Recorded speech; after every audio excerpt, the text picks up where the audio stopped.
The plantation owner is really kind of a byproduct of America's evolution, its expansion.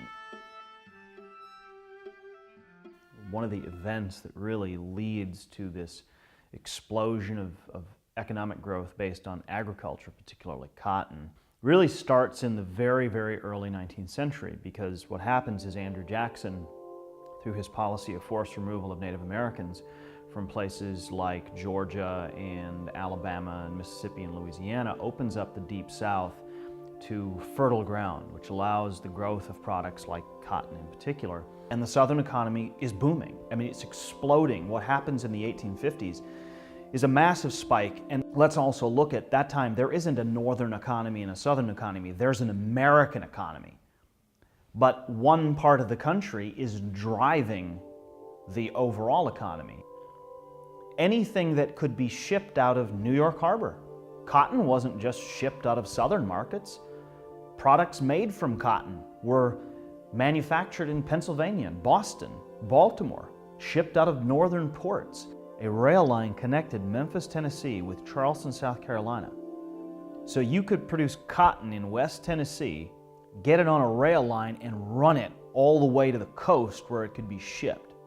You see these large farms popping up from place to place, 30, 40, 50, 100 slaves, sometimes the larger ones, 200 slaves. I don't know that you would define slaves as cheap labor, but it was at least a fixed cost. There's a fixed cost, and then there's a window of time through which you can achieve whatever ends you were hoping to reach through agriculture. And I think we have to keep in mind that the plantation was not a private sphere. It was part of the public reality of a business of production on a plantation.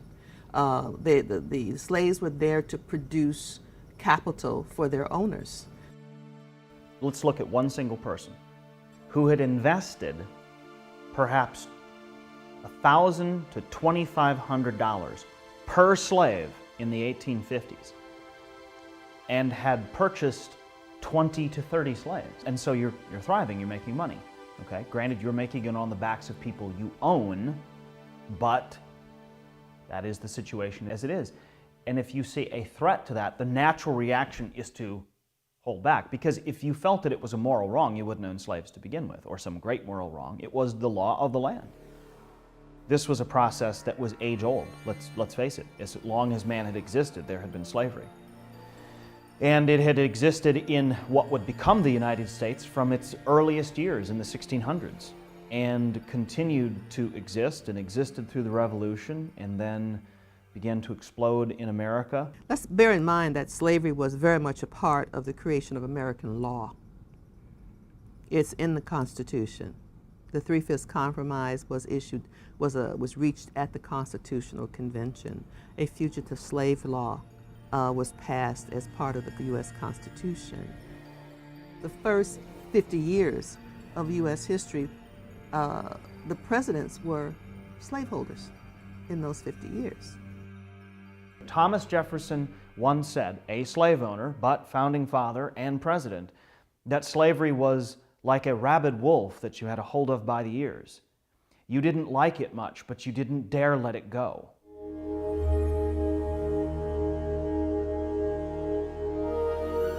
I think that it would be a denial of just practical thought that someone who was enslaved did not wish or perhaps want for something else, particularly freedom. But part of the human condition is to want to be free. I think everyone is born and doesn't want to have, whether it's literal shackles or the shackles of a dictator. Everyone wants to be able to largely live your life the way that you see fit. In the midst of this harsh system, people had to live. And they lived as human beings, in spite of the fact that slaves were often treated less than human. If a man can beat his wife or be cruel to animals, I think it's very, very likely he could beat his slaves without any thought of it. The killing of a slave was rarely punished in any court in the South in those years. A man could do what he wanted with his slaves. there's a myth about the house slaves' lives being better than the field slaves.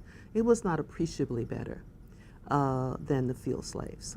Yes, there were some advantages to being out of the sun, but being close to the mistresses and the masters could also result in a great deal of physical violence directed at slaves.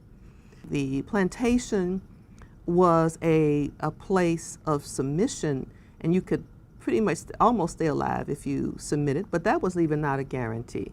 The infractions of the rules could be very slight, and it could bring harsh treatment. A man who had visited a plantation in South Carolina wrote about arriving at this luxurious farm with the tree-lined drive, and he could hear the slaves singing gospel songs. Beyond a ridge, he couldn't even see them, but he said there must have been quite a team singing gospel music as they worked. And he said it was the oddest experience to hear this lovely sound emanating from a group of people who had no rights. And I think you begin to see, especially with song and music, a way to get through. It was one of the few things that when there was the off time, the downtime, that you could enjoy. And the family culture, even though marriage is not legal, there was a family setting. Man and woman existing largely as husband and wife, raising children, just within the context of slavery.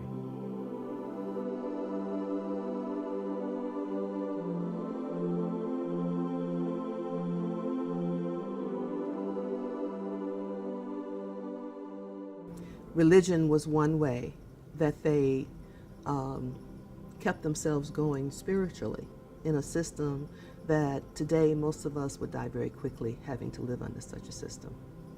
African-based religious beliefs did exist in the United States. We tend to deny it. We tend to pretend that a few people did it, but stay away from that kind of thing. But we have enough research. My own research is on the anthropologist Zora Neale Hurston, who actively sought out practices that we called in the United States hoodoo, which is African-based religious belief, or we think that it only was practiced in states like Louisiana, which began as first a Spanish colony, then a French colony.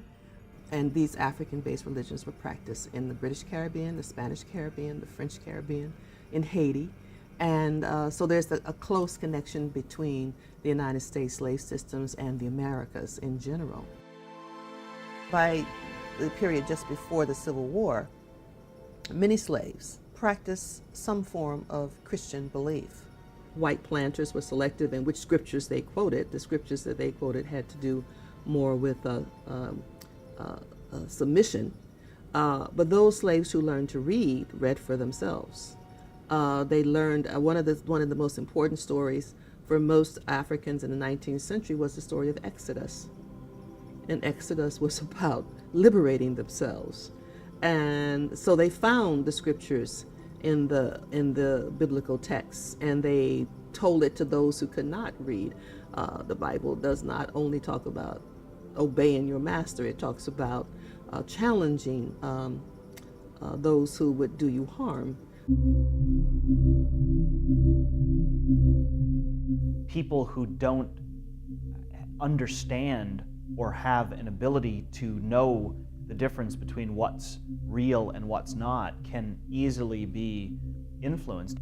Superstition was utilized as a form of control over slaves. You don't really know what's out there. Ghosts and specters and goblins and whatever. Look for runaway slaves. Then there's the reality of what was out there for runaways, escapees, people trying to break away. And that reality was not superstition. That reality could often be very hard and very cruel. And so if you're frightened, whether through a realistic way or by superstition, you stay. And it's a suppression, really, of that inherent want to be free. But wanting to be free and the reality of being free are often very, very different. There's ample evidence that some people were very conflicted. They understood that this wasn't simply property. These were human beings, even if they weren't thought to be the equal of whites. They were human beings.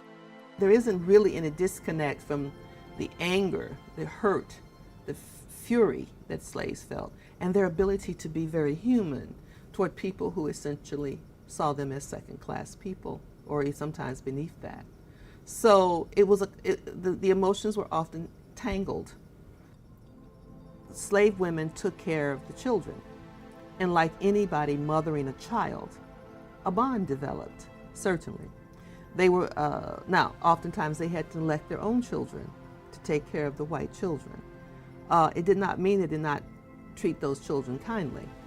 And it did not mean that the children themselves did not come to feel kindly toward their nanny, or the word was used in the 19th century, their mammy.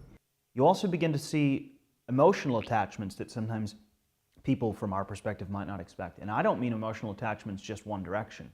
It went both ways. That did not mitigate, however, the larger brutality of the system itself. So when slavery ended in 1865 and many slaves realized that they could leave, they left. One of the slave we know a great deal about here at Carleton is Maria Reddick, who after the Civil War, although she did not live here, she stayed in Franklin and was with the McGavicks on and off for years. She was at their funerals. This was a person they owned, but you do begin to build, clearly, a bond. That's where you see the soul and the humanity of people shining through even the most difficult of circumstances. What is remarkable about the slave system is most slaves held on to their humanity as much as they could. While there are certainly many scholars who have done work in this area, in this country, it's not a story that we require Americans to really know. We like to have the myths about it, you know, Scarlett O'Hara on the plantation. Theater is a great place to present it. I always say there's more drama in the past than anybody could ever think of in the present. At this time, we're doing Difficulties of Crossing the Field with Nashville Opera. One thing that intrigues me about playing a slave is the fact that I know there were different angles and different ideas. I want people to know and to see that these slaves were not just property, were not just items that could be passed on through generation, through families, that they were real people. They were men, women with families, with children, with hopes, with dreams.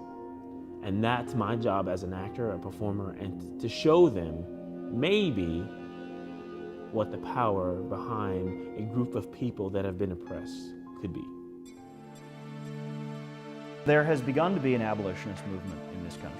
There were certainly a group of people who saw clearly that slavery was an immoral practice, that it was wrong, that this was not what was intended, because there's always this fight about natural law, you know, the law of God and the law of man.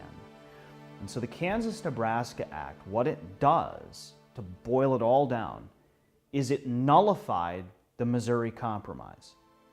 The Missouri Compromise had said slavery could not exist north of this line, but could exist south of this line. The Kansas-Nebraska Act said slavery could exist anywhere as long as the state, when it was admitted into the Union, if it voted for slavery, it could exist there. If it voted against it, and so this really begins to intensify and polarize the opposing viewpoints. And you have someone like Lincoln emerging out of this, because Lincoln is not an abolitionist. He's actually very much a moderate. Lincoln was a person who did not believe that blacks were equal to whites. He was quite clear about that. But that he understood that blacks had certain inalienable rights. He looked at the words, all men are created equal. He took that to be literal, that it meant what it said. Even if you weren't equal in the letter of the law, you were equal in God's eyes. And that's his sort of general approach. And he saw the Kansas-Nebraska Act as something that would tear the country to shreds. And the southern states after Lincoln's election begin to secede. Secession was a very ambiguous idea, not clearly defined as yes or no in the Constitution. But the tragedy is not the secession movement. It's that America had a problem it could never resolve. And it had to be a war. It had to be a war.